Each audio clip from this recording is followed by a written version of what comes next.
Hi, welcome back to this quotes by Seneca. I'm not a guru, expert, nor master.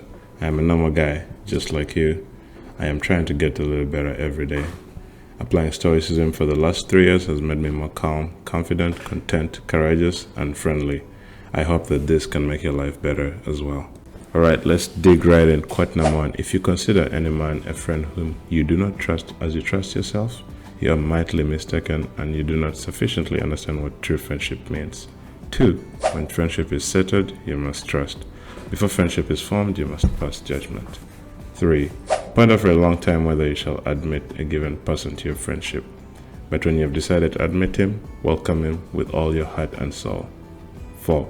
You should share with a friend at least all your worries and reflections. Regard him as loyal, and you will make him loyal.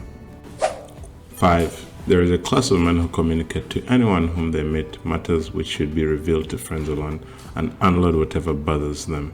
Others, again, fear to confide in their closest intimates, and if it were possible, they would not trust even themselves, burying their secrets deep in their hearts. But we should do neither. And lastly, it is equally faulty to trust everyone and to trust no one.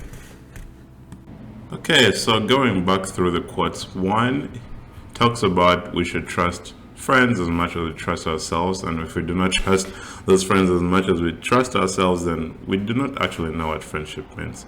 Now, of course, here we must understand that it's talking about true friends. Not everybody can be a true friend, but I think he means, those people you look at and you're like, you know what, this is true friendship. Then the second quote, when friendship is settled, you must trust. Before friendship is formed, you must pass judgment. Yeah, of course. Pretty obvious. Number 1. Then the third one, think of it a long time, whether you shall be a person to someone. And when you have decided to admit him, welcome him with all your heart and soul. Yeah, now we all know everybody cannot be our true friends. We all have different interests, and it's difficult to keep up with everybody, just the nature of life. If you do not have true friends, now of course, if you do not have any true friends, life is generally going to be harder for you, as you feel like you have no one to talk to and confide in. You can go to the therapist, but therapist and friendship is kind of different. Later in the letters, you will see that Seneca believes that a good Stoic must have the ability to make friends, and not just to make friends, but must have the ability to make good friends. So we have the responsibility not to just have friends, but to have good friends. You must be able to choose wisely. I believe we attract people based on how we act. So mostly, if we are great people, we are likely to end up with likely-minded friends. Just like if you play soccer, you're likely to find friends that play soccer.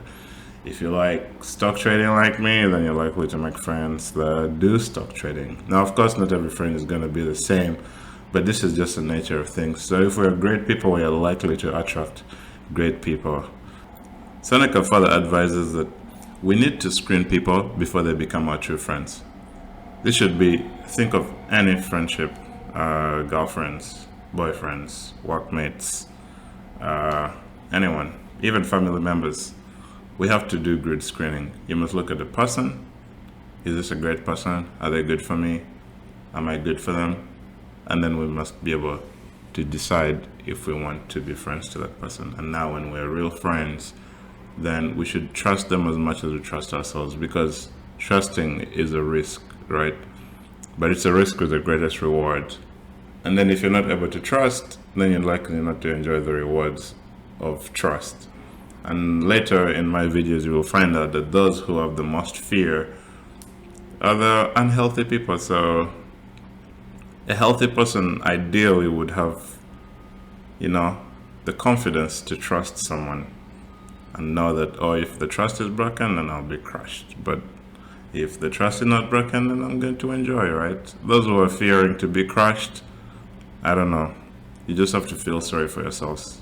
But just the way life is. Sometimes you're going to be crushed, but most of the times, if you choose wisely, it's going to be great. And if you're crushed, don't go hating your friends. The Seneca and Epictetus advise us to just think of it as the agent of doom, right? So that person who has slapped you in the face, they believe that the universe, the consciousness in the universe has slapped you, but this is the agent. Now, of course, doesn't mean that you have to be, this person's friend the whole time, but do not hate the person. Do not start complaining about life. It's just, the slap has happened. Yeah, and continuing into the script. So if you're too stingy and you keep people out, you're more likely to be lonely. And also, if you're very free passing, you will likely allow a lot of negative people in your life. So, everybody just choose your good balance, right? And we all know that good friends don't come so often. The truth is that I've gone to high school, I've gone to middle school, I've gone to university, and, there's some people who come and go. They're not bad people. Then there are those who stay for a long time because we really drive, and I'm grateful for those. But we all know that those really good people who we really connect with on a soul level, maybe you might just find just two of those in 3 years. They don't come often, and you never know when they're gonna come, right? That's why we must have the ability to make friends, because now if that person comes and you don't have the ability to be friends with them, or let me say a spouse, you don't have the ability to attract them, then now it's your fault because the opportunity was there, but you just don't have the skills to take it. So you must be confident enough to go and get what you want, right? And also to screen out those bad people and to choose good people. But that means you must also be good yourself, because now if you're not good, then those people will not choose you, because now they're going to be smart enough to realize, that you're just trying to blow sunshine up their asses, but you're not a real one. Yeah, so your heart's openness is related to how mentally healthy you are. The more love you have for yourself, the more likely you are to be open. Later, when I'm teaching you guys about Alexander Lowen, this is of Stoicism, psychology, you will find out that for mentally healthy people who have less self-hate for themselves, those are likely to be open. People who are very closed off, those are very fearful people, and you can only feel sorry for them. And they must work hard to get more confidence and live life stronger. Quote number 4, you should share with friends at least all your worries and reflections regarding him as lawyer, and then you will make him lawyer. I think what it means here is he kind of understands. So first of all, we must realize that these letters were written for his friend Lucilius, who was trying to help. He was trying to help this younger person. Seneca is at the end of his life, so he has seen all this stuff and is like, okay, now this is what I think you should do. This is what I would have done. Seneca was a Stoic, a very wise one, so I really trust his judgments. So he understands that people can be lonely. Now, if we don't share our worries and reflections, then it's hard. It's gonna be harder for us. And when you share your worries, it always lightens you up, as I hope you all know.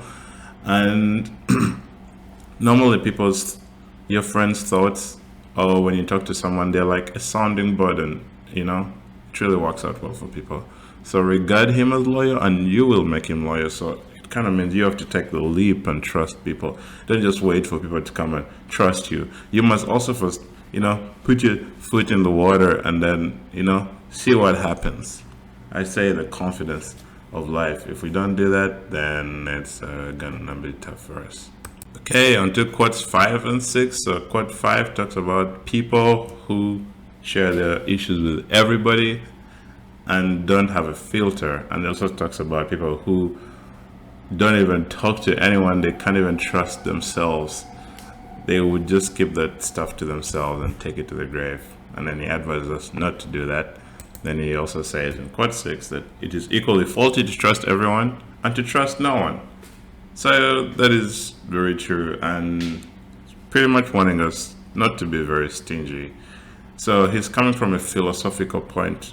Philosophy is kind of, should I say, it's not scientific, but also there is scientific proof that I found later on that this is true.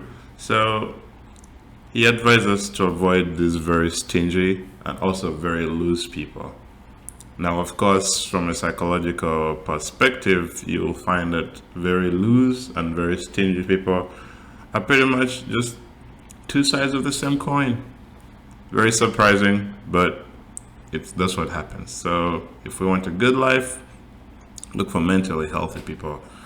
And mentally healthy people are friendly, respectful, no drama, just good vibes. Sometimes you might not, have similar interests, but they're still a good person, and they're just good to be around. So, and then sometimes you may be lucky to have similar interests to this mentally healthy person, and then you can have a good friendship. That's if they have time and you have time for them. So a lot of things have to come into, the mix. So Alexander Lowen, also from psychology, talks about how destiny is fixed and we attract the people that we are, so we have to be better ourselves. So just because you have to look out for these people, that means you also have to look out for yourself.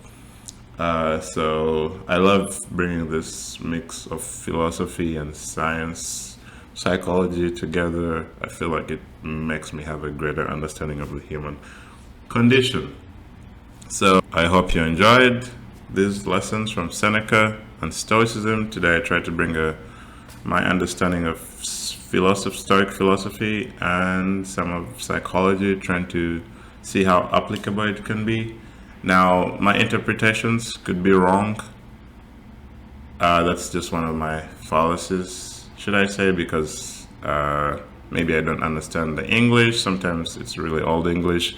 Or maybe I just don't have enough knowledge, but just bear with me. I'm sharing what I understand. And if you find another interpretation that you think works for you, then maybe, share your thoughts in the comments. Tell me where you think I'm right, where you think I'm wrong. But this is how I've applied these thoughts, and it's been working great for me. I hope it can work the same for you. Thank you. Thank you for watching. If you like this video, please like it and subscribe to the channel. And also check out my other videos. Have a good day.